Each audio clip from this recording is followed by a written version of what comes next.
All right. Hello, everybody. My name is Travis Steadman. I'm here also with Mike and Zach, my coworkers. And just to give a quick recap on purple teaming in general, what it is, how does it work, different things like that before we get into the after, in case you're not familiar. So the school of thought is the red team are the attackers, and they'll go in and do penetration tests to see what kind of vulnerabilities you have, and then tell you about them. You try to go in and fix them. And the blue team, it's kind of the defensive side. If you're going with the sport analogy, they try to stop the attackers from being able to do anything. And here at Trusted Sec, we are all on the purple team, and we like to get together with both sides, offense and defense, and go through several different techniques that we see. They're fairly common, and we'll have someone that wears a red hat and say, okay, I'm going to run this attack.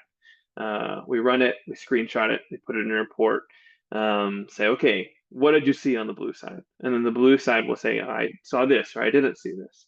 And typically, if you have a SIM device, we at Trusted Sec will go in and write a detection so that if you, after our engagement's over, after typically it's a week, maybe two, of time, you can go in and see that activity again.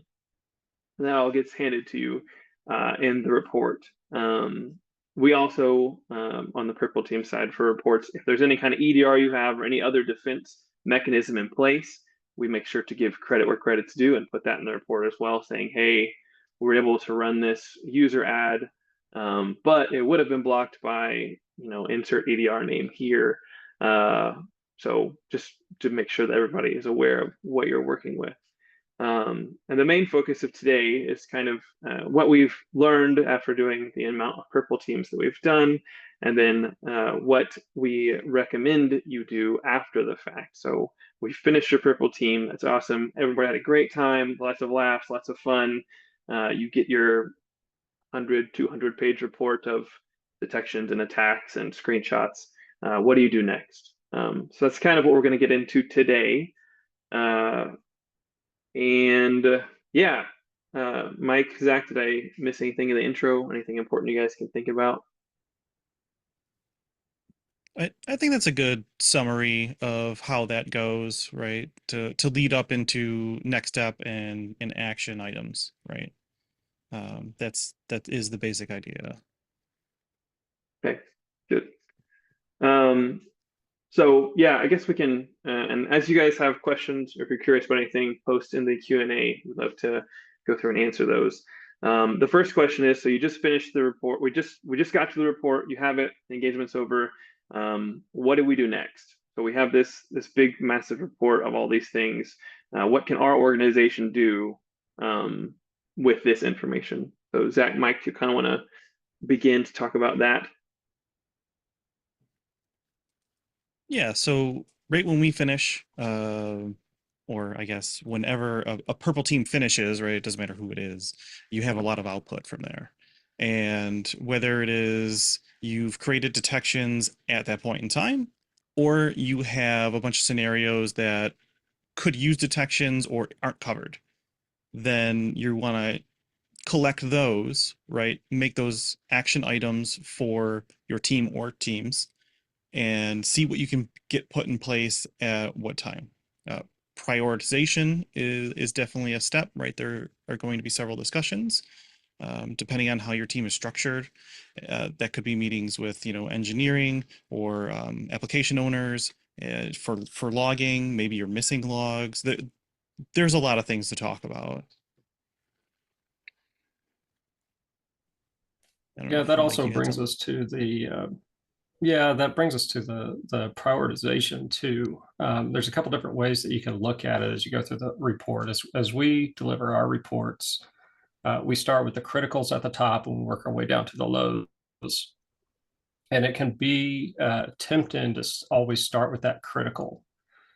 The reality is, though, I would probably start with the easier stuff, the low hanging fruit. Think of the Dave Ramsey snowball.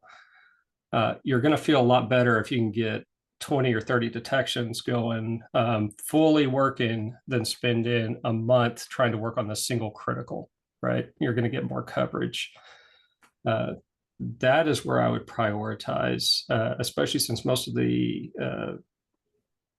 teams that we work with tend to be fairly low on manpower as far as the size of their organizations are concerned. So we'll have like a 10,000 person company with 2 security people. When it comes to that, you need to get just as much coverage as you can without necessarily worrying completely about the criticality. And there's exceptions when you have certain 0 days that come out. But as far as what you're going to see on our report, that's how I would manage the prioritization on that. Good. Yeah. Trying to knock out as much as possible, but also being realistic with how many people you have and what all you can do. As a side note, also our purple teams will have all the logic there, so you can put that in place right away. We try on purple teams most of the time. We'll save them and just write trusted sec blah blah blah, like the year and whenever we ran it, what the technique was, and store that into your sim so that you can take it and then begin to work with it. Now, sometimes on engagements, all the logging that we would like isn't necessarily there. And that's kind of a segue into the next thing. So let's say you guys have run an engagement and you don't have logging in place. Mike, Zach, what would you recommend as far as how to get that going? It's the different kinds of logging that they don't have. I think my first recommendation would be to first look at the logging you have. So what I run into more than anything else when I go to on site is they don't have the logs that we need to make a particular detection. But they ingest 100 gig a day in firewall logs that are not used for a detection at all. For compliance reasons, many orgs have a need for storing a lot of logs for a certain amount of time, 6 months to multiple years in some cases. The SIM is not the place to do that. Come up with another log source, someplace where you could even dump raw text files onto a drive that's backed up. That's where you store that stuff for compliance. The SIM is for threat detection. So if you don't need it for a threat detection, it really shouldn't be going into the SIM. And especially when we run into organizations where the reason that they're not ingesting what they need is because they're running low on space, because they're having to store all this other stuff that they're not even using. That would be my number one advice for making room before moving on to actually ingesting more logs. Yeah, and going back to what you were saying about prioritization, where it's enticing to use that critical, that high rating to say these are first on our list.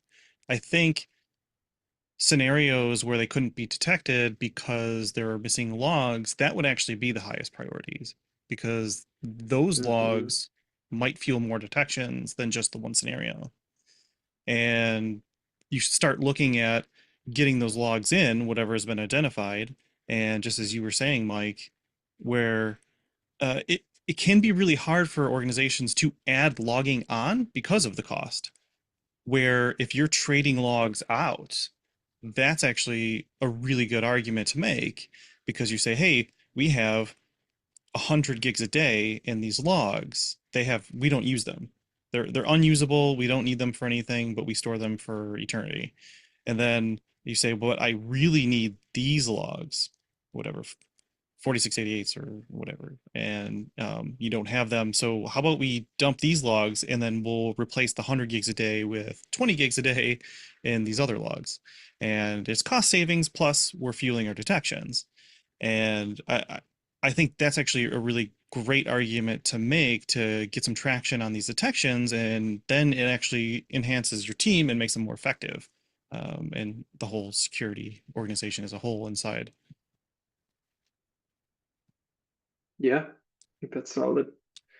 So then another thing, kind of to piggyback off of that a little bit, whenever you finish a purple team, kind of being able to allot the time and resources for the week or 2 weeks um, of working together as red and blue, a lot of companies then kind of everything's meshing and working really well, and then after that week's over, okay, cool, I've got my work, you've got your work. Um, how do you guys, or is there anything specifically that you've seen as far as keeping the red and the blue communication flowing after the engagement, just because they've been able to kind of see each other's processes a little bit more? Or is there anything on maybe, uh, at least for me, I've seen a lot of times where red team and blue team will be in the meeting at the same time, and there's a lot of crosstalk on, oh, well, we do it like this because we think it's more efficient, or well, we do it like this because such and such said we needed to do it like that a long time ago. What all kinds of things can you two speak to on the camaraderie and the teamwork and working more closely with red versus blue instead of keeping them siloed? Well, I So think, for oh, go me, ahead. oh, okay, thanks.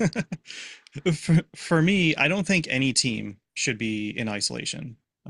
There's never a team that works more effectively when they're not involved in other teams. Especially something like when you say red team and a blue team, you have your SOC and then you have these, penetration testers or other offensive type teams. Now, um, they're the blue team is more or less a customer of the red team. So the red team should always be, after they're done doing their exercise, whatever it might be, they should be offering that up to the blue team. Say, hey, you missed a bunch of stuff. We know you missed it. This is everything that we did. And you can just hand that off, right? The offensive team isn't responsible for the defense. Maybe it's not quite a purple team, and they just hand off the findings to the SOC or the engineering detection engineers. And that's kind of the minimum amount of communication. But I think those teams should almost always be in communication. Say, hey, we're seeing this, right? If the blue team is seeing a lot of activity in their tools, maybe they're being blocked mostly. That is a type of intelligence that the red team could use. Say, hey, maybe we should run a simulation about this actually getting off in our environment, and then see how we fare should it have been successful, right? And then they enhance each other that way. And same thing, you have threat intelligence that feeds into the red team and the blue team as well, and vulnerability management. That kind of works with all those teams also. So I don't think any team should ever be in isolation, and everyone's a customer of somebody. Those teams should be working all together, and the SOC should pretty much be getting everything funneled into them for detection, building, triage, trainings, things like that. Yeah, I can, yeah, repeat everything that Zach said. But what that all comes down to is a change of mentality. What we see too often is a red versus blue mentality. Purple is really red and blue together. I can't tell you the number of times that I've been the red teamers, when we do a purple team, get angry that we burn some of their techniques. There shouldn't be any techniques to burn on your internal testing. If you find something and it works, your blue team needs to know that so that they can defend against it. But too often you have the red teamers almost on their own island, where they feel like it's their job to own and destroy everything. Like every day is a new pen test, and they want to rack up as many points as they can get. But if you fix it, then it makes their job harder, and they don't want that. So that mentality change of we're working together and not against each other is the biggest obstacle to get over. And then that makes both sides better. That's one of the things we found out at Trusted Sec, because the red and blue work so closely together, not even just with our purple team, but when we're dealing with like our targeted ops red teamers, they are constantly trying to break our detections. And then we are constantly having to improve our detections to catch what they're doing. And because we're working together like that, we're against each other, but it's not combative. It's urging us up to another level that we wouldn't otherwise reach, and has given us a lot of good material that we've been able to pass on to our clients. Yeah, I like that. Having that mindset of collectively we're all under one company type thing. We should always be improving each other by having that flow of communication open between the two teams instead of red team island, what up? I'm domain admin and I'll never tell you how I got it. But then if that happens in the wild, everybody is in trouble. Like the consequences are the whole company wide, not just the blue team. So, got a question. Let me read it. When building a purple team capability and organization, are there any frameworks or standards you would recommend following? And then a follow-up to that, how do you determine red versus blue team maturity levels to proceed with more advanced purple teaming exercises? I can kind of go into the second one. Do you guys want to attack the first one, or should I say what I have to say about the second question first? I mean, for frameworks, I mean, the pen testers framework has been around for a while. It's a pretty standard offensive, right, way to go about things. And then going through the offensive steps, but then also producing something that's usable. Um, as far as defensive frameworks, I'm not really sure of any specifically, but I know that you can't just slap defense into a framework just because of different types of strategies, right, employed into the environment and everything like that. So I don't know if Mike has a different answer. No, I have nothing to add to that. I'm not aware of any good like framework to follow. The system that we follow was actually developed by somebody at Trusted Sec. Ben 10 came up with all this methodology that we use, and we have been following that for the last, I don't know, I've been here a little over 6 years. But the maturity levels is another one we can answer. Travis, I think you had some ideas on that. Yeah, so typically what we recommend to clients is as you go through working with us at Trusted Sec, what we like to do first is a regular penetration test, internal or external or whatever kind your organization has. Following that up with a purple team, it allows you to, okay, these are detections we need, these are things we have, these are things we didn't. And then you kind of take what Zach and Mike and I have been talking about. You build up your org a little bit. You have a little bit more detection and a little bit better visibility into what's happening inside your organization. Then after that, and you feel like you're confident in the amount of detections you have, your EDRs are humming and spinning the way you need them to. Then you get a targeted ops or a red team engagement set up, and their job is to then go as far in as possible without getting caught. And then depending, you should, provided the purple team worked well, you should catch them on a couple things.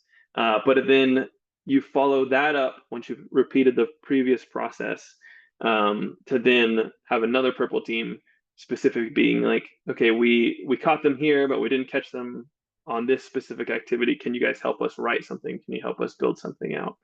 So kind of that process of building out blue from a red and then working together and then continuing to improve one upon each other. If that makes sense. Mike, Zach, do you want to echo or add or anything extra to what I said? Yeah. So what I've seen a lot is unrealistic expectations of what a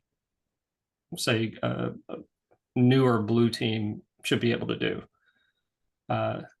somebody will go out, they're like, we want to put this cybersecurity program together. We really want to boost up our security guys. They go out. It's easy to find red teamers.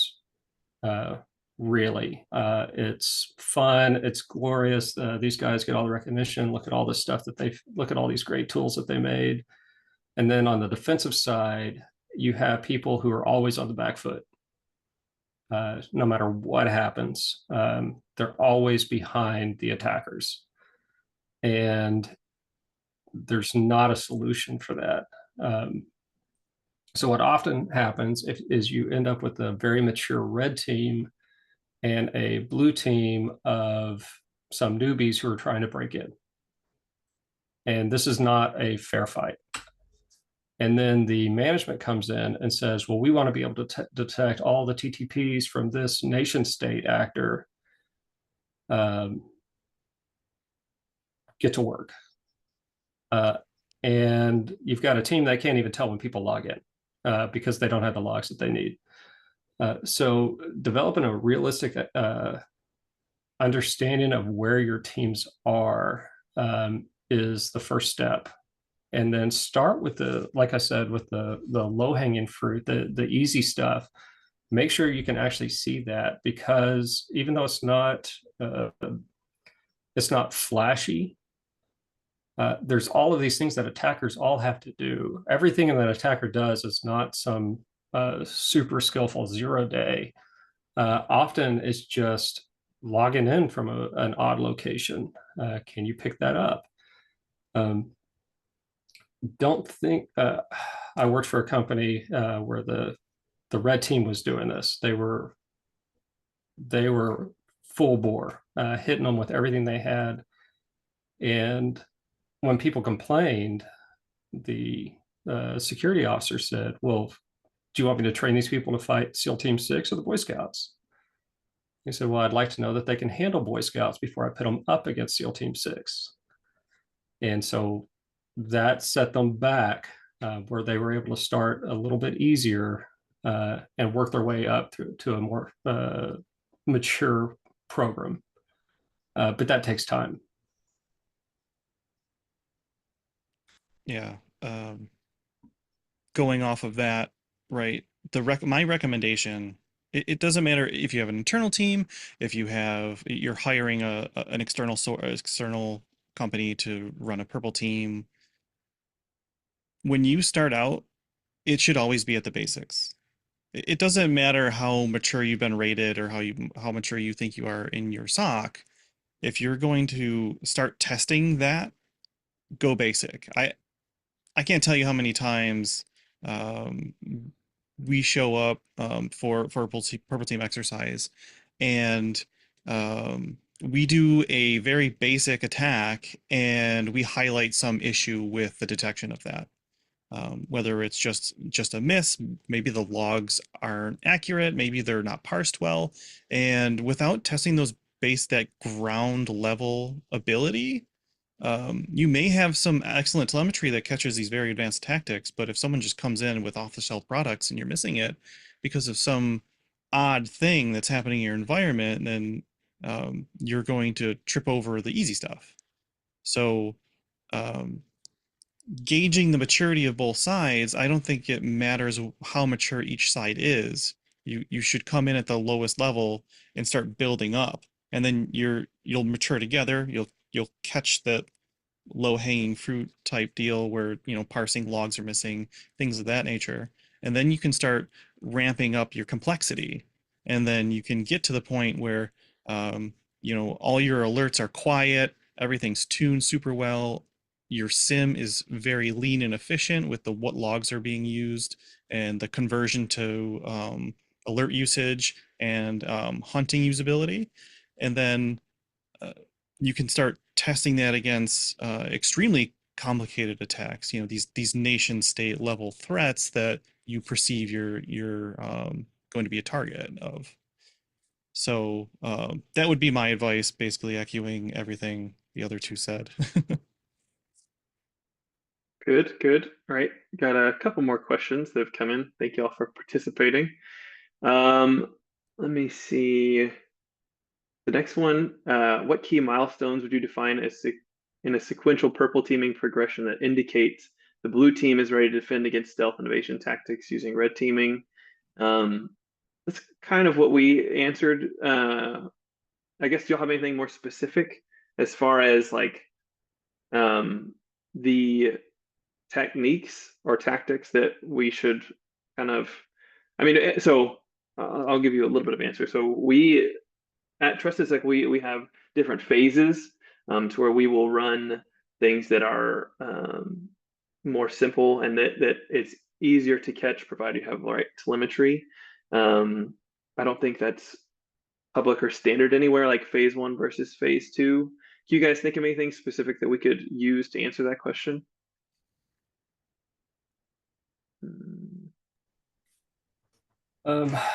So we tend to start with phase one would be basic lateral movement, enumerating SMB shares, LDAP, that kind of thing. Things that anybody can do, especially with off-the-shelf open source tools and Packet, NXC, things like that, that anybody has access to. As a general rule, we don't pay attention to initial access methods. We don't care how they got in. We just care that they did. Because once they're in, no matter what the path was, no matter what the 0 day, no matter what the phishing pretext, there are things that an attacker has to do. They need to know who they are, and where they can go. So your phase one is focused around that. Once you can detect that activity, you can start working on the harder things, the tougher the stealth payloads, the bypass of EDR, things like that. But if you can't get those initial things detected, there's really no point in moving on to the next step yet, because there's too much you're going to miss. And then I think I covered a little bit in that blog post I had with the 99 problems post, where you start with these basic set of logs, and you really just need to answer who, what, where, and when. You have to be able to know who is doing what and where they are. And then obviously what time that happened, the when, so that you can build a timeline. The goal is eventually, could you drop into, you pick any sort of targeting, a machine or a user or a specific type of activity, and then could you build out that timeline, right? If you can't build a timeline of a session, of some user session, then you're missing something, some data or visibility that won't let you do that. So if you can build those building blocks, then you can tell where your maturity lies. And I don't have any specific milestones, but right, can you see applications executing in your environment? Can you tell who is doing that and where it is? And then you can start building upon that, where can you tell where the data is going? How is the data moving? And then you can start building these more advanced tactics up for detection. Yeah, I like that. Being able to specifically have the timeline of attacker was here, did this, move forward, etc. That's good. Next question. Would a framework give you ground rules for what a red team could do, i.e. not delete AD groups or AD GPOs, excuse me. Mike, Zach, one of y'all want to? Yeah, 100%. As a rule, we don't do anything permanent when we're doing our purple team exercises. If we're doing something, there are cases where, like, say, a DC sync against a domain controller could take the controller down. If we get to the point where we can run that, we're discussing it, they're aware that we're going to do it, and they're aware that it could possibly go down, and we're attacking a backup. We're not going to hit the primary. There is always a compromise between effectiveness and the knowledge that you still have to do business. The business has to keep running. You don't get to just take things down because you can. And while attackers don't have that mentality. We have to find that medium ground that we can rely on. Yeah, I like that. And maximum amount with the least amount of business impact for that one. And obviously, like Mike said, anything that is a severity, and everybody's severity is different, but in general, a DC sync is, hey, if you're at this point, like the attackers can basically do what they want.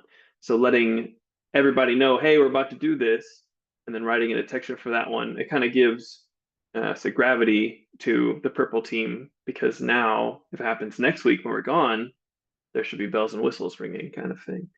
So that's a good question. And then we Yeah, have a and just sorry, just to answer more of what the question is, I don't think there's a framework that guides you on behavior.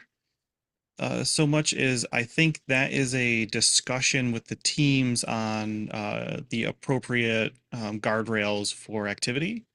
I think anything destructive is either off the table or needs to be set up for testing. So you have a testing environment, or you have net or Active Directory resources or other objects in your environment that are set up specifically for the destructive activity. That way you're not impacting any usability, and you can still generate the telemetry of the activity, that technique that you can then use for the rest of it. Yep. Good question, Neil. Next one is a purple team framework that there's a GitHub link to. So provided that we can all see that. Then after that, we have red teamers regularly have to outsmart both modern defenses, mechanisms, and blue teamers. So they spend hours and hours on R&D on a payload to innovate technique. Should it be used in the following purple team assessment or stay under the hood? Wouldn't it be good to keep it within the red team's assessments? Sounds like a red teamer wrote that question. Exactly. That's a bag of worms right there. Uh-huh. Yeah. So there's two directions you can come from with these red team tools. You have red teamers, especially pen testers, who have a job to do, and their job is to strengthen companies, right? They don't always view it that way. A lot of times they view it as their job is to own companies, essentially.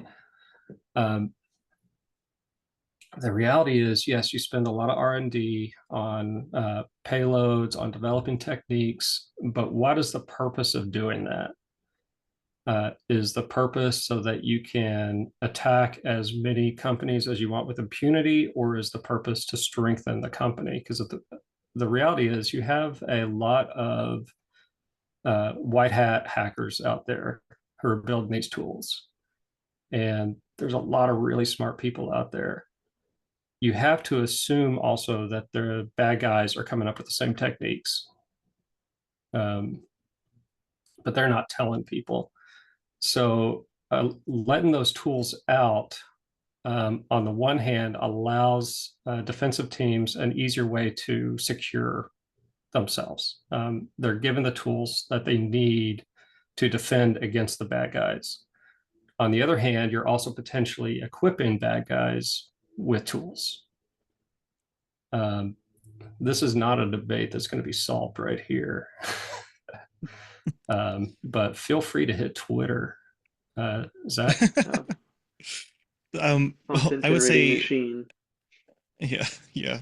As a defender, your goal is not to detect the tool. Tools change, signatures change. It's not worth the time to spend on a specific tool detection. The technique, that is what you should focus on. If you can get the technique, then it doesn't matter what tool anyone uses, you've caught it. And at the same time, as a red teamer, if you put a bunch of time and R&D into a tool and you go to use it in a public environment, you have to expect that you've lost that tool secrecy, right? It'll be picked up by something and be signatured And I mean, hopefully your stealth is good enough to keep it kind of undetectable for a little bit. But as soon as you use the tool, it's kind of burned itself. So it's kind of a defenders shouldn't look at the tool specifically and only the techniques, and attackers, right? Your tools are secret until you use them. True. Good question. Thanks. That one makes people think. I like it. It's good interaction. From Mike, don't really have a question. Just want to say I'm a huge fan of you guys at TrustedSec, and thank you for all you do. Keep fighting a good fight. Mike, thank you for commenting. Next is Demario. Does your team prefer to do purple team exercises on a live network where the environment's 1-1 realistic for the blue team, or a range simulated network where the blue team is more free to learn and potentially make mistakes? So Demario, we will typically run, what we recommend is a purple team. We will typically ask for a copy of a golden image, like a normal user's machine, but just in the same environment that everything else is. And we talked about a little bit earlier why it's important to have guardrails. So you guys aren't, when you're running purple teams, no destruction or no business interruption. This is what the idea is, but being able to go through and run just as an attacker will give you the most value, because then if you have it in a fictional place, then you're not going to get as much as what would happen in the real world comparatively. It's good for practicing for sure, but the way we run them is typically like, what would a normal user, if a normal user were to get popped, what would happen? Mike, Zach, do you want to add on to that? Yeah, when you look at a lot of the tools like EDRs, things like that are being distributed everywhere, they have to be very signature based, because they're going to exist in a lot of environments that don't look at all similar. When we do a purple team, we don't like to do that. Like Zach had mentioned, we're looking for the behavior. We're not looking for the tool. And like, that's going to look different in every environment. If we do that in a test environment, we're going to get a valid query. And it's going to show that attack, and it's going to be great. And then you're going to throw it into a live environment. There's going to be a ton of noise. And that is the killer for SOCs, for blue teamers, is that noise, that every false alarm that comes through is a false alarm that they have to filter out.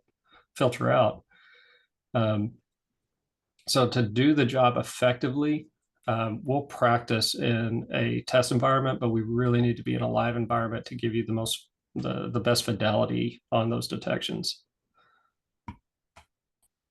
Yeah, and I think having that live data, that's the true interaction between your technique and your environment.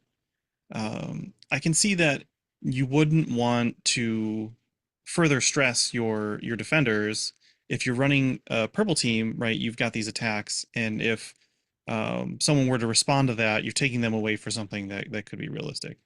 So those kind of decisions are definitely up to the organization, each to themselves, on how they're operating their networks. But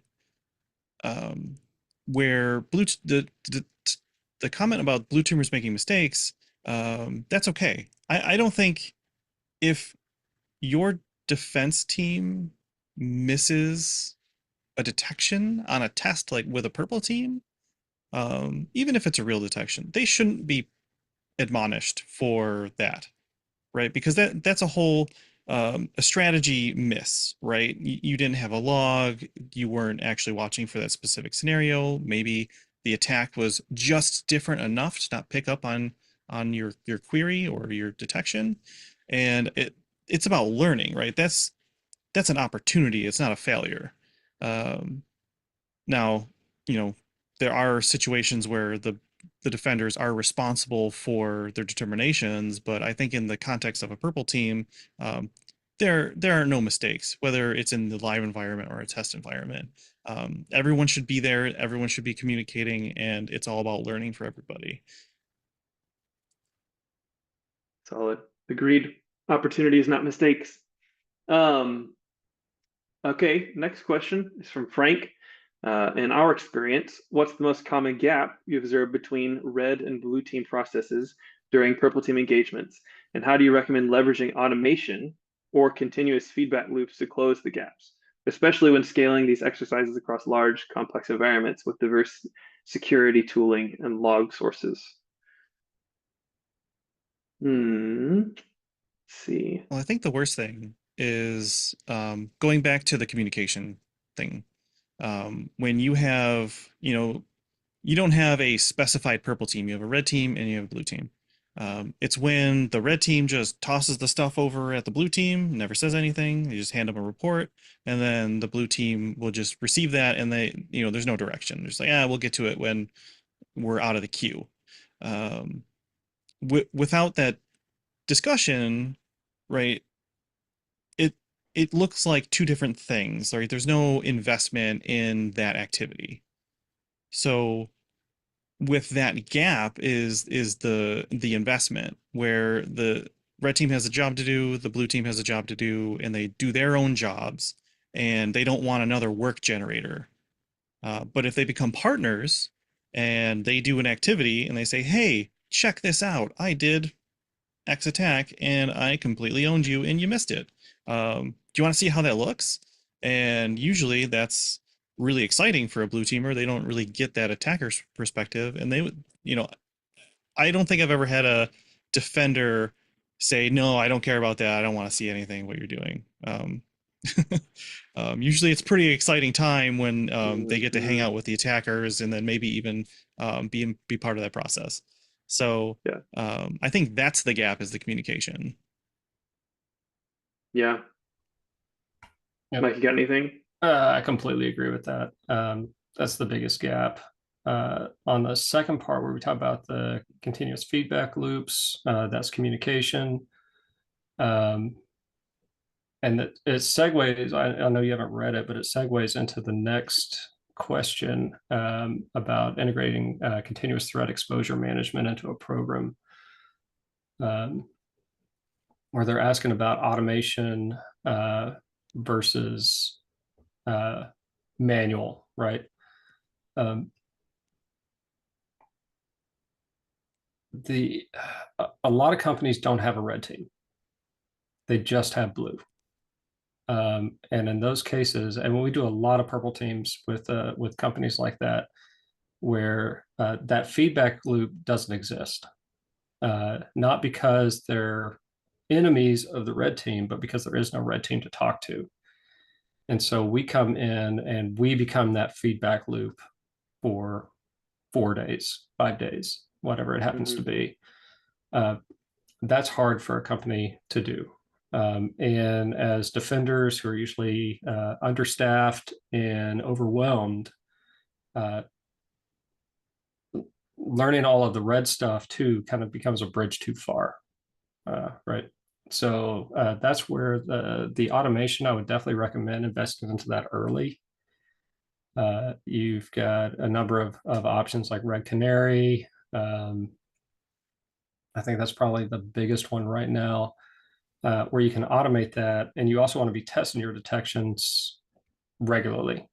I'd say at least once a quarter, if not more, just to ensure that things haven't changed. That happens all the time where we go in for, Travis mentioned phase 2, phase 3 engagements, where we do an engagement, we go in a year later, and our detections don't work anymore. Either the logs aren't there, or something has changed. The log formatting is different. We've had SIM upgrades that broke all the parsing. Just completely different sims. Like, there's a ton of reasons that they essentially fail. Yeah. I had one client who deleted like half of our detections. Oh, nice. And when we asked why, they said, well, they didn't fire. They weren't firing all year. So we didn't see any reason to have them. It's like, no, Okay. they were just high fidelity. That meant nothing bad was happening. We need to put those back in. Yeah. The automation is huge. What's that? So quiet is usually good. Usually Yeah. good. Usually Yep. means it's tuned well. When it makes noise, it's a problem. Uh-huh. Yeah, it means we did a good job there. Um, so yeah, I'd invest in automation early. I don't know what Yeah. Zach and Travis think. I I'd agree. I also wanted to, before we move too far past it, if you do have an internal red and blue, I think Mike hit it on the head with once a quarter, just having like a touch base, like, hey, what are you guys working on? Uh, from a dismissive standpoint, like, is there anything new that you guys have seen or that have worked in our environment that we need to be aware of? And vice versa, like the blue team telling the red team, hey, this is what we've been looking into because of this. Just making that a regular, a semi-regular conversation. Um, just because the last thing you want is, oh yeah, we totally could have stopped that. You don't want to live in that world where it's like we have hit this and now uh, we didn't stop it. So thanks, Kenneth, also for asking that. That was good, and Frank. Yeah. Um, One thing about automation, you can't automate what you don't have a process for. So you have to make sure your process is solid uh, before you go to automate, because then the process that you're doing can then be automated. Automation is great also for data enrichment. So if you know what data you need into whatever it is you're looking at, that can be automated. So those are great targets. good point. So that's Kenneth and Frank's question. Next one is, how do you define the role of threat hunters, or how do you define the role threat hunters have to play in purple team exercises during and post op? Um, so, I mean, as we run the attacks on the red side, having them go through and, hey, can you spot this activity? Since we do purple teams often, we have a lot of the event IDs memorized and queries ready to go. Um, but having them kind of go in and, oh, I spotted it here, oh, I have this. We also typically, when we ask for a golden image, we'll get users, and then we'll kind of use those usernames or host IP or whatever it is as a start with this to build out your detection, and then we can make it higher fidelity. Like Mike said, live is best because then we can get all the noise that wouldn't be in a perfect dev environment out of the way. Some apps are noisier than others, as most of you know, I'm sure. Uh, but yeah, they're there trying to write the detections alongside us, and then sharing trade secrets, what we've seen, what we have experienced, and let y'all know what works well for us. And very collaborative. We're all in team, whatever company we're working for that week. So trying to make everybody better.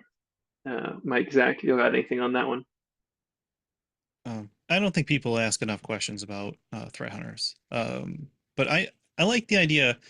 So a purple team or a pen test or a red team engagement is a great opportunity for defense. Not just the findings, but that activity is gold, right? You have controlled activity that is trusted, that is offensive. So, as a threat hunter, going back to that data, even live, but going back and hunting through that activity is a great test of your skills. And it is a great way to get an idea of the data and your environment and proving out your your threat hunting structure that you've built and testing that out with because you know what you're looking for and you're going to go back and you're going to look for the data. Maybe you don't even use the report and just use your skills for initial triage analysts in the SOC or anyone in your SOC hunting for that activity live while it's happening in a purple team or red team or a penetration test is a great boost to your skills. Again, it's all trusted activity. You know what you can look for and you know when it's happening. So you know there is something there at that time and you should be able to find it. And it's a great way to hone your skills. And then as the post operations, being a threat hunter, taking what you found and then being able to say, hey, I found all this stuff, or say, I know they did this, but I couldn't get that information. Like as a threat hunter, that data is your entire existence, right? So if you can't follow something you know was there, then that's a call out back to your detection teams and saying, hey, I need this data, I need this parsed, or I'm missing telemetry from this machine because the agent stopped working or something like that. So it's a great deal. Solid answer.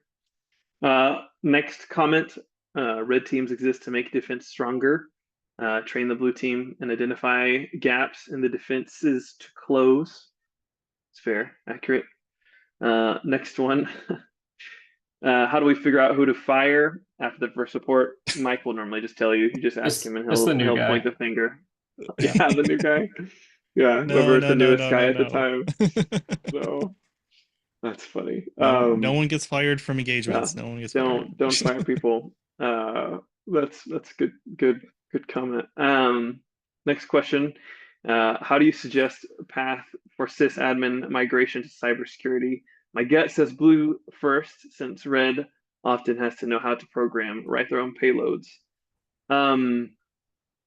It's a good question. And there are a lot of paths from sysadmin to cybersecurity. I think the biggest thing is getting in and building a lab, working on whatever it is that you're interested in that you find, writing detections in your lab. The Security Onion has a great one. And then once you have that, going over to the cybersecurity team at your organization, be like, hey, I've been working on this. I've got these detections written up. What can I do to help? And then you're getting real world experience working your sysadmin job, but also doing cybersecurity.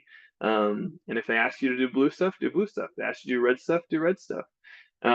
It really depends on where you have the opportunity and what you're interested in. Writing your own payloads, sure. There also is this new tool called AI that's come out that can help you get started. It won't write them for you all the way, but it'll give you a 40% done payload, and then you figure out the rest on your own. Also, networking is great. Going to networking events, DEF CON groups, or going to conferences, shaking hands, and just getting involved. Mike, Zach, do you have anything on that question specifically?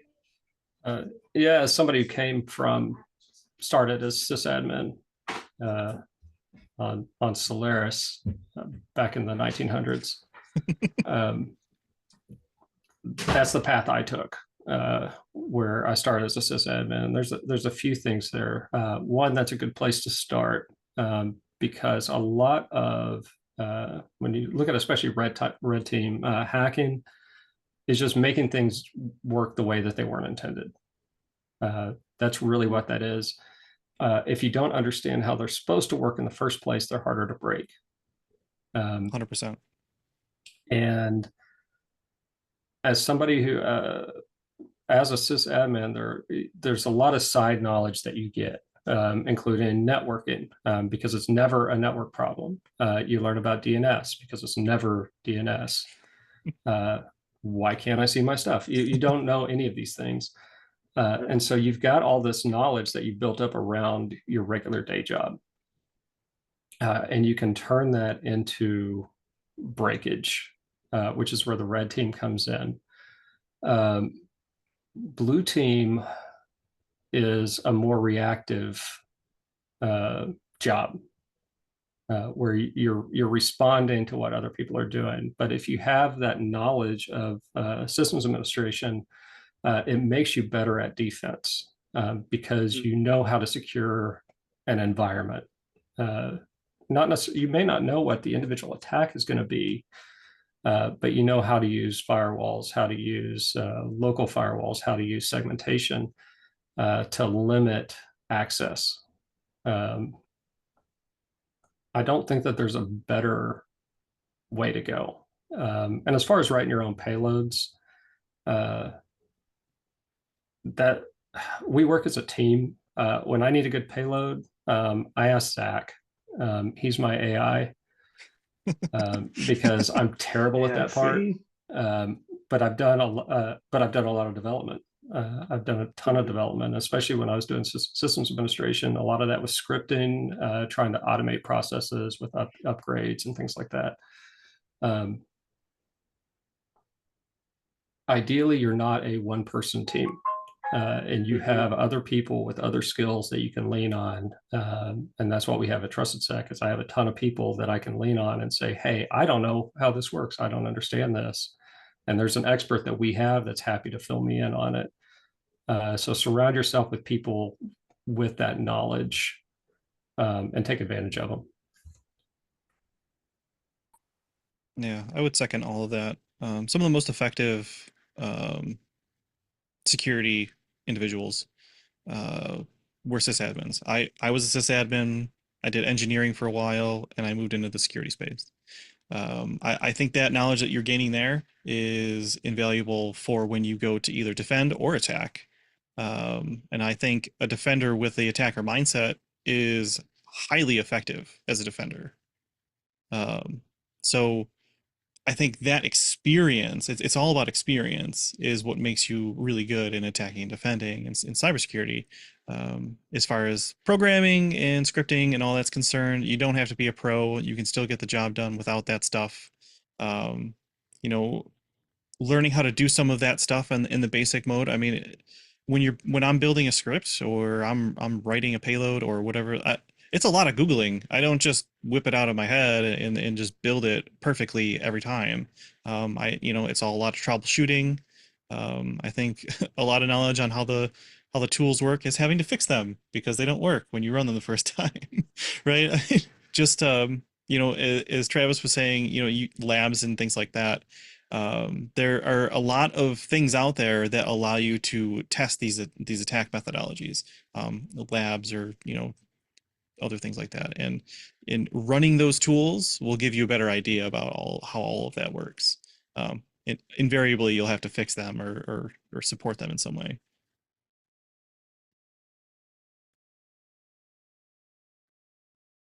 Muted. Sorry, I was muted. So it's 12:59. The last question. I think we have one more minute. Ted asks, "Is Atomic Red Teams a good tool?" The answer is yes. It is good. You should use it if you haven't. There's a bunch of great stuff. And in purples in general, you can see the offense and then the defense in there. So it's a great thing that you can use. Yep, Kenneth plug for Miter Valera as well. Both those are great. And I think that's time. Any last minute questions? Thanks, Ted and Kenneth. We appreciate it. But